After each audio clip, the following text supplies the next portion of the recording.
ساڵانە چەندین راپۆرتێ نیو دەوڵەتی لەسەر ڕەوشە هەرێما کوردستانê دەردikevin û herêma Kurdistanê dikevîte berrexinên çendîn rojnameyên cîhanî, kuştina kewa germiyanî û soranê Mame Heme û zerdeşt û biryar ev firse nehatîne êklayî kirin û girtin û lêdana Îsa Barzanî û Ebas Evrîkî û çendîn gencên dî pirsên wan bi bêdengî mayne ve û endamekî lêjna mafê mirovî li Perlemanê Kurdistanê dibêjît. Raderbirîn li Herêma Kurdistanê Yasin Ûrdar e û raportên cîhanî belgehin li ser vê yekê. کوشتنی کۆمەڵێک ڕۆژنامەنووس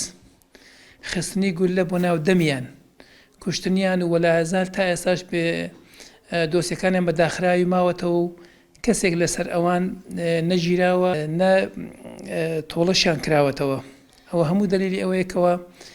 دەربڕینی ڕای ئازاد سنووردارە و لەمپەر و عەرقەلەی گەورەی لە بەردەمدا هەیە و راپۆرتە جیهانیەکانیش کە ساڵانە لەسەر ڕەوشی هەرێمی کوردستان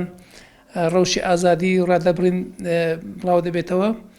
بە ئاشکرا ئاماژەی پێ دەکەن. ساڵانە چەندین کەس دبنە قوربانی ji bo wan daxwaziyên ew dixwazin û ev yeke jî bûye egerê kûçbûna çendîn gencan ji bo dervey welatî û êdî di baweşa welatê xwe de namînin û mamosteyekê zankoyê jî dibêjît li Herêma Kurdistanê em qurbaniyên dîmokrasiyeteka sextê ne.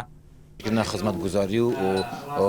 خوشگذرانیه و هر واسه پاراستن کرامت انسان و هر واسه آزادی را در بین ابسه بنمایت هر سرکینه که هر کساتی هر کسی وکو خوزا وکو سروش دیده بجیده یکیش خالن هر نگاتیو کل هرم کردستان افریقا که